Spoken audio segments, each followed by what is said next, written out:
American cred, right?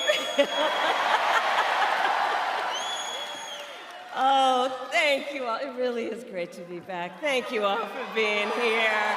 Thank you, everybody. Thank you. Thank you. And can we please thank Bill for fighting every day for the working people of America. And to everyone at Teamsters Joint Council 39, I am so honored and grateful for your endorsement. I will work so closely with you, as we always have, and we will win. And we will win. And we will win.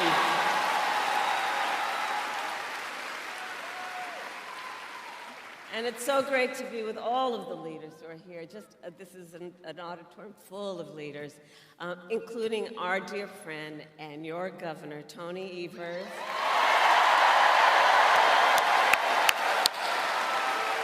Senator Tammy Baldwin, who you will re-elect to the United States Senate.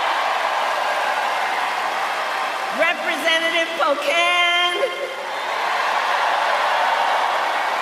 Mayor Rhodes Conway. And I have to give a special thanks to the mayor, because the last time I was in Madison, we went to the house where I lived when I was 5 years old, here in Madison. So many of you know, and my sister Maya's here, so our parents taught at the University of Wisconsin-Madison, and so we lived here for a period of time. So every time I land, the governor says, "Welcome home." So thank you all, to all the leaders who are here, elected leaders and community leaders and just neighborhood leaders, family leaders, all that you are. Thank you. So here we are. All right, we got work to do. 46 days until the election. 46 days until the election. And what we know, this is going to be a tight race until the very end. So let's not pay too much attention to the polls, because let's be clear, we are the underdog in this race, and we have some hard work ahead of us. But here's the thing, we like hard work. We like hard work. Hard work is good work. Hard work is joyful work.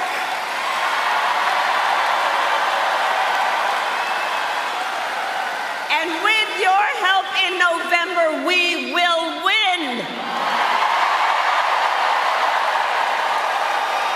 We will win. So, some of you might have seen the debate last week that I had with Donald Trump. It was fun.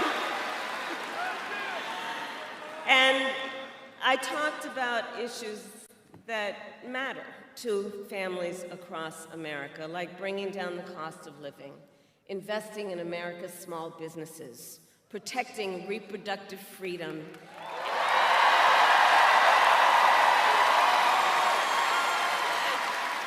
and keeping our nation safe and secure. But that is not what we heard from Donald Trump. Instead, it was the same old tired show. The same old tired playbook we've heard for years, with no plan on how he would address the needs of the American people. Well, folks, it's time to turn the page. Time to turn the page. And America is ready to chart a new way forward. We are ready. We are ready. We are ready for a new generation of leadership that is optimistic about what we can do together.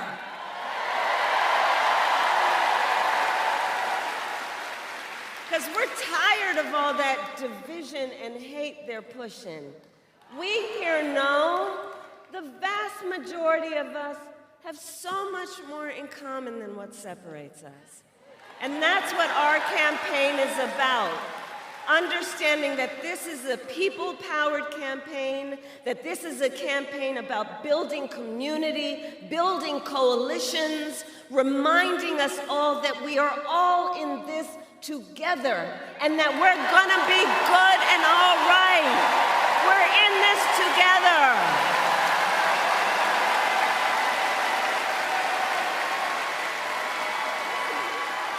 Which is why Democrats, Republicans, and Independents are supporting our campaign.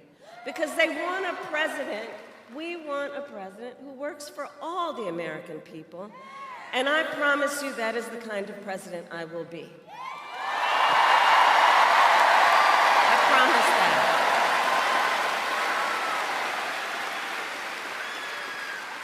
Now, many of you know my background. My entire career, I have fought for the people. As a young courtroom prosecutor in Oakland, I stood up for women and children against predators who abused them.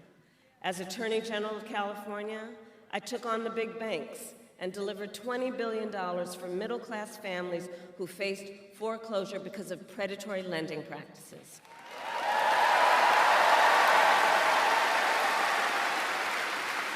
I stood up for veterans and students who are being scammed by the big for-profit colleges, and for workers who are being cheated out of the wages they were due, and for seniors facing elder abuse.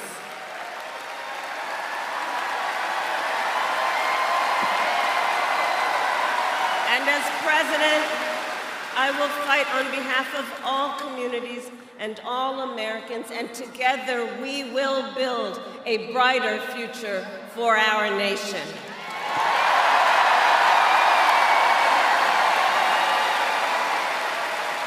Together, we will build a future where we build what I call an opportunity economy, so every American has the opportunity to own a home, to build wealth, to start a small business.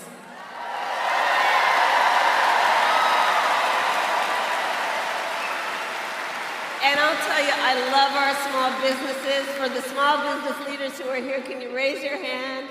Our small business leaders are extraordinary.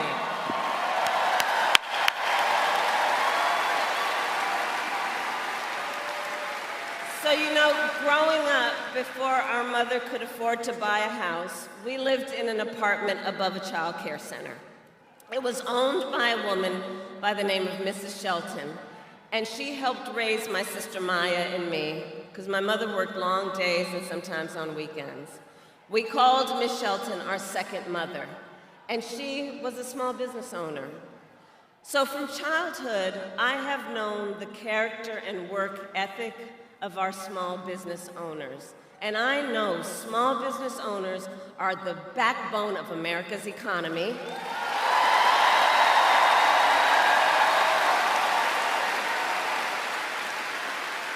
Which is why my plan offers a new way forward and will give a $50,000 tax deduction to help entrepreneurs start their small businesses.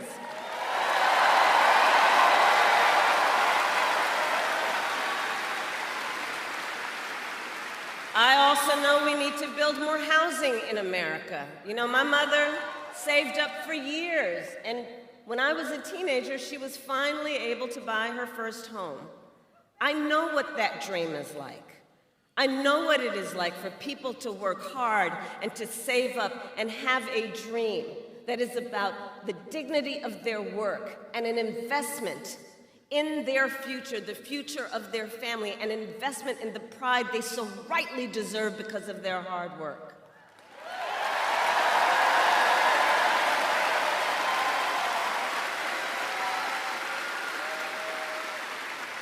But right now on the affordable housing issue, look, we have a shortage of housing in America, and it's contributing to driving up prices. So with my plan, we are going to cut red tape and work with the private sector to build 3 million new homes by the end of my first term.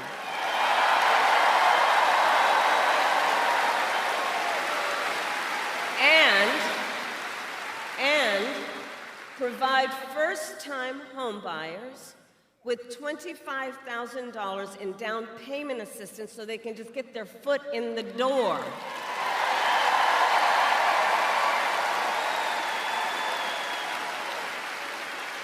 Because unlike my opponent, who was basically handed $400 million on a silver platter and then filed bankruptcy 6 times, we know that most people need to just have the opportunity to actually get their foot in the door to achieve their dream and their aspirations.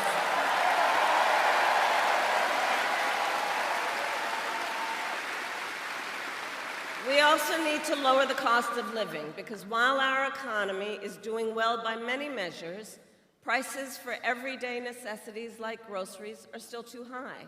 You know it and I know it. So I have a plan to lower costs on everything ranging from healthcare to groceries, including taking on corporate price gouging.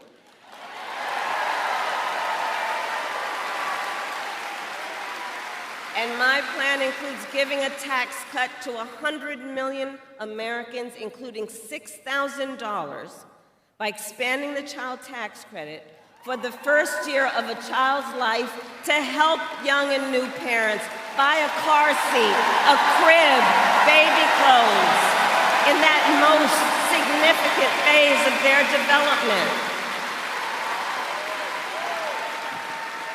And all of this is to say, I will always put the middle class and working families first. I come from the middle class, and I have never forgotten where I come from.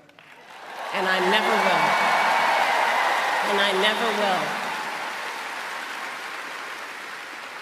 Now, Donald Trump, well, he has a different plan. And in many ways, you've heard me say before, he is an unserious man. But the consequences of putting him back in the White House are extremely serious. Extremely serious. Just Google Project 2025.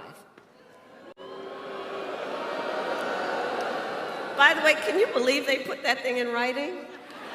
I mean, they put it in writing, they had it bound, and they handed it out.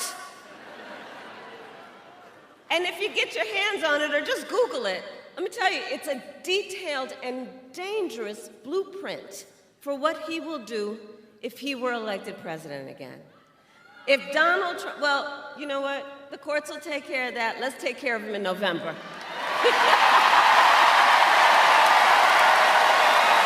take care of him in November. How about that?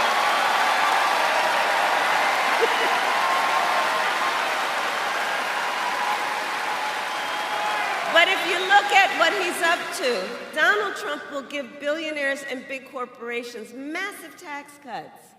He intends to cut Social Security and Medicare. And he wants to impose what I call a Trump sales tax, because here's the thing. What he is proposing would be a 20% tax on everyday necessities, basic necessities, which economists estimate will cost most working families more than $4,000 a year extra. Think about that. And on top of all of that, he intends to end the Affordable Care Act. Remember, he tried 60 times when he was president. In fact, together with Tammy, I was a United States Senator. On the floor, I don't know where she is right now, but she'll remember, and we've talked about this. We were on the floor of the United States Senate in the middle of the night when one of those votes was up, when they were trying to get rid of the Affordable Care Act. And we were all standing around after we all voted to protect the Affordable Care Act. And we were all standing around.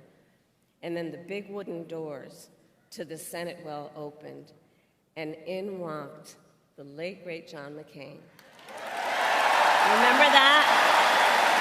And he said, "No, you don't." He said, "No, you don't." Remember that?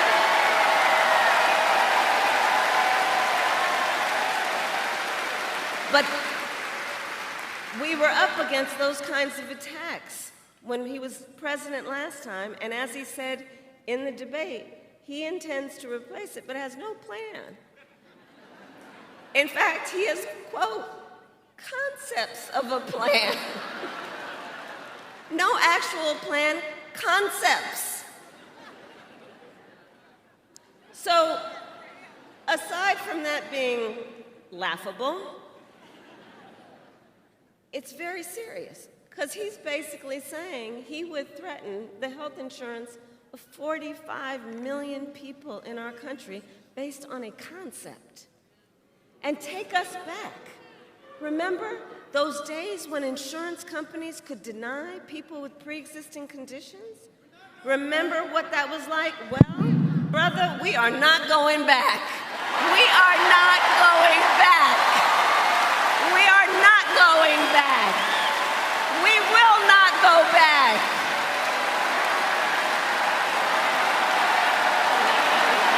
We're not going back. We're not going back.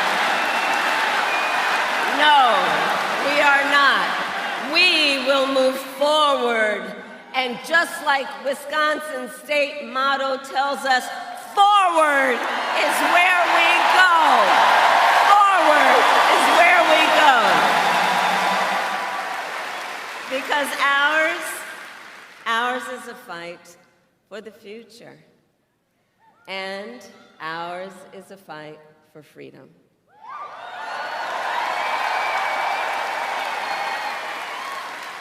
Like the fundamental freedom of a woman to make decisions about her own body and not have her government telling her what to do.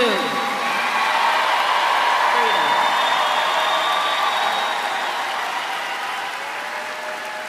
And we remember how we got here. Donald Trump handpicked 3 members of the United States Supreme Court with the intention that they would undo the protections of Roe v. Wade. And they did exactly as he intended, and now in more than 20 states, we have Trump abortion bans, many with no exceptions even for rape and incest. It is immoral. It is immoral.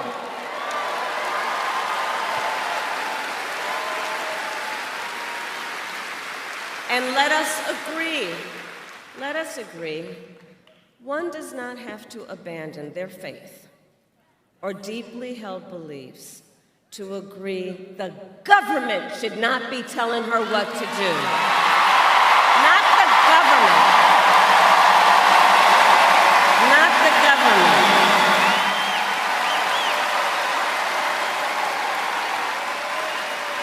And yet, in our debate, Donald Trump said that everyone wanted to overturn Roe.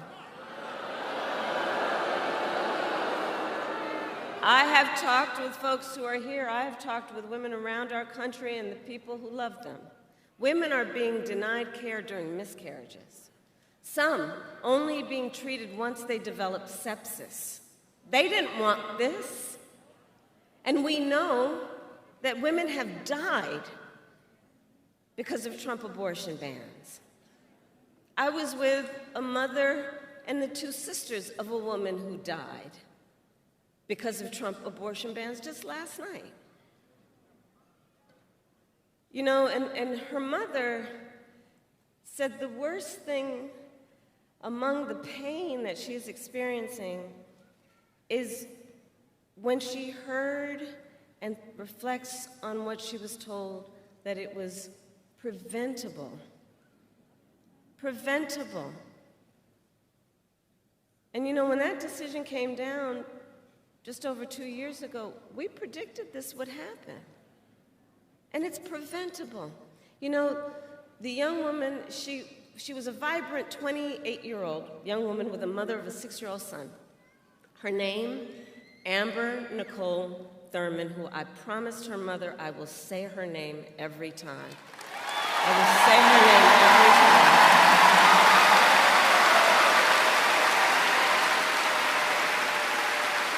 And so Amber was a medical assistant. She had just learned that she was accepted to nursing school. She had her whole future planned out.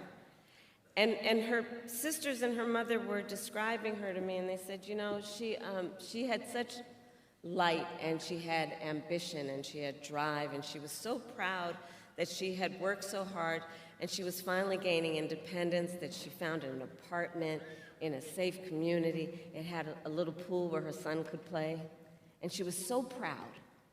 She was so proud and so hopeful. And then she discovered she was pregnant, and she decided to have an abortion. But because of the Trump abortion ban in Georgia, she was forced to travel out of state to receive the health care that she needed. And when she returned to Georgia, she needed additional care, so she went to a hospital in Georgia. But under the Trump abortion ban, her doctors could have faced up to a decade in prison for providing Amber the care she needed. And so she waited for 20 excruciating hours. She waited as she deteriorated. And then she reached such a critical state that the doctors finally operated, and it was too late. And she died of sepsis. And recently, medical experts determined that Amber's death was preventable. So understand what a law like this means, what these kinds of laws mean. These kinds of laws under Trump abortion bans. It means doctors may have to wait until the patient is at death's door before they take any action. Nobody wants that. What is he talking about? Nobody wants that. Are we saying we're going to craft now public health policy so that doctors only kick in when you're about to die? This is one example of what is happening around our country right now. And this is a healthcare crisis, and Donald Trump is the architect. So I will say to you, because of why we are here, we're going to get Tammy reelected to the United States Senate. And when Congress passes a bill to restore reproductive freedom, as President of the United States, I will proudly sign it into law. Proudly.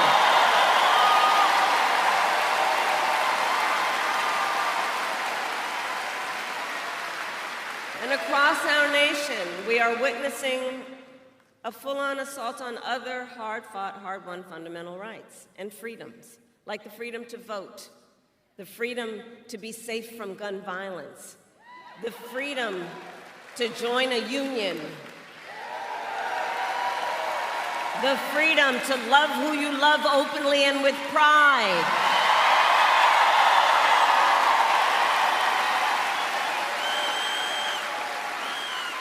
So we know what we are up against.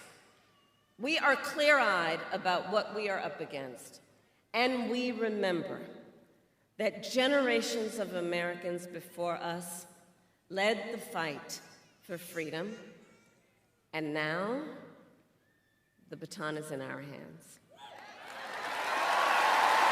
Now it's in our hands. It's in our hands. And so much is on the line in this election, and this is not 2016 or 2020. The stakes are even higher. Because remember, 2 months ago, the United States Supreme Court basically told the former president that he will effectively be immune no matter what he does in the White House. But think about that. Think about what that means. So before, at least, there was some threat of consequence. And now the court has made this decision. Think about that. Just imagine Donald Trump with no guardrails. He who has vowed to be a dictator on day one. He who has called for, quote, the termination of the Constitution of the United States of America. And let us be very clear. Someone who suggests we should terminate the Constitution of the United States should never again stand behind the seal of the President of the United States. Never again. Never again.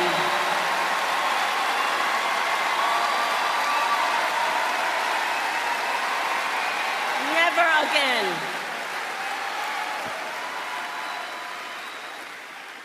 So, Wisconsin, it all comes down to this. We are here together because we love our country. We love our country. And we understand the awesome responsibility that comes with the greatest privilege on earth, the privilege and pride of being an American. The privilege and pride of being an American. And I do believe that it is one of the highest forms of patriotism to fight for the ideals of our country and to fight to realize the promise of America.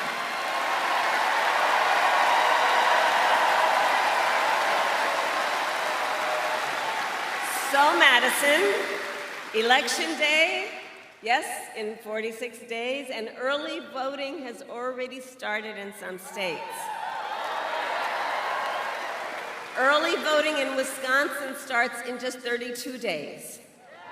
And in fact, many of you may have already received your mail-in ballots.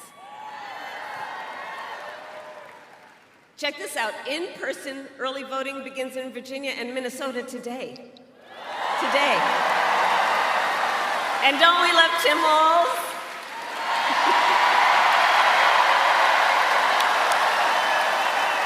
He's so good. He's so good. So all that to say, the election is basically here. It's basically here, and we have work to do. To energize, to organize, and to mobilize, and to remind everyone, your vote is your voice. And your voice is your power, and never let anyone take your power from you. Never. So, Madison, today I ask you, are you ready to make your voices heard? Do we believe in freedom?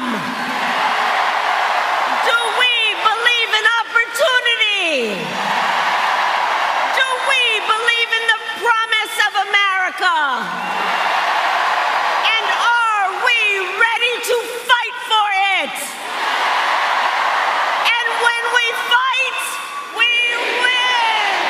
God bless you, and God bless the United States of America.